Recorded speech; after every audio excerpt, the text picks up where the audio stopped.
The boy who refused to quit.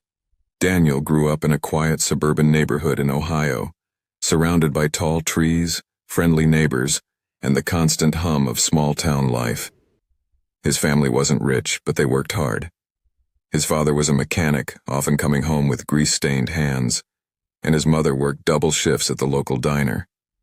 They couldn't give Daniel everything he wanted, but they gave him love, encouragement, and a simple belief.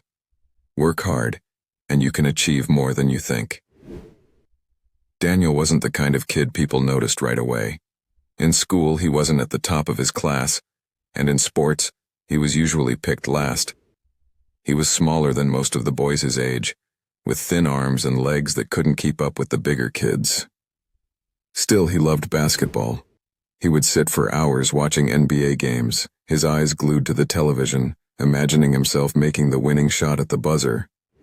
When middle school tryouts came around, Daniel saw his chance.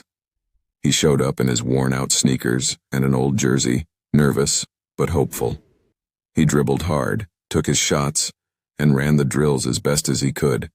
But at the end of the week, the coach posted the team list on the gym door. Daniel's name wasn't on it. He stood there staring at the paper, feeling his chest tighten. Kids around him were celebrating, laughing, and clapping each other on the back. A few even smirked at him, whispering, "Told you he wouldn't make it."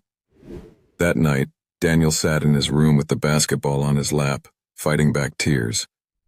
For a moment he thought about quitting, but then he remembered his father's words. "Son, success isn't about where you start, it's about what you do after you fall." So Daniel made a decision. He wouldn't give up. Every morning, he woke up before school, laced up his old sneakers, and ran around the block until his lungs burned. After school, he practiced shooting on the cracked driveway hoop his dad had fixed up for him. He counted his shots out loud, 50, 100, 200, until the ball felt like an extension of his hand. Some nights, it was so cold his fingers went numb, but he kept going. When it rained, he dribbled inside the garage, weaving around boxes and tools. His parents noticed his determination. His mom started saving tips to buy him a better basketball, and his dad built a sturdier hoop. Slowly, Daniel improved. His shots became sharper, his speed quicker, his confidence stronger. The next year, Daniel tried out again. This time, the coach raised his eyebrows. Daniel wasn't the tallest or the most talented, but his effort was impossible to ignore. He hustled for every ball, encouraged his teammates, and never complained. By the end of tryouts, the coach called his name. Daniel had made the team. But that was only the beginning.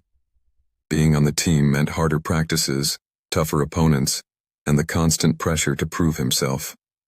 There were times when he sat on the bench, watching others play, wishing he could be out there.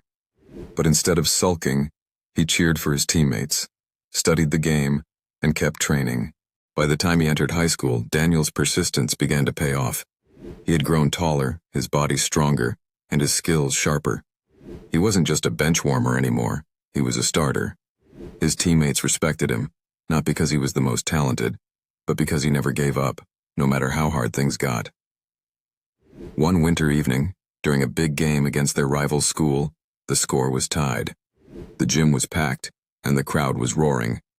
With only seconds left on the clock, the ball landed in Daniel's hands. His heart raced as he dribbled past defenders and took the shot. The ball soared through the air, spinning in slow motion. Then, swish. The crowd erupted. His teammates lifted him high, shouting his name. Daniel had won the game. As he stood there breathless and smiling, he realized something important. It wasn't that shot alone that made him a winner. It was every early morning run, every cold night on the driveway, every moment he chose to keep going instead of quitting. Daniel didn't just grow into a basketball player. He grew into someone who believed in himself. And that belief carried him far beyond the court, reminding him through every challenge in life that success doesn't come from being the best. It comes from refusing to quit. Moral of the story: you don't fail when you fall. You fail only when you stop trying.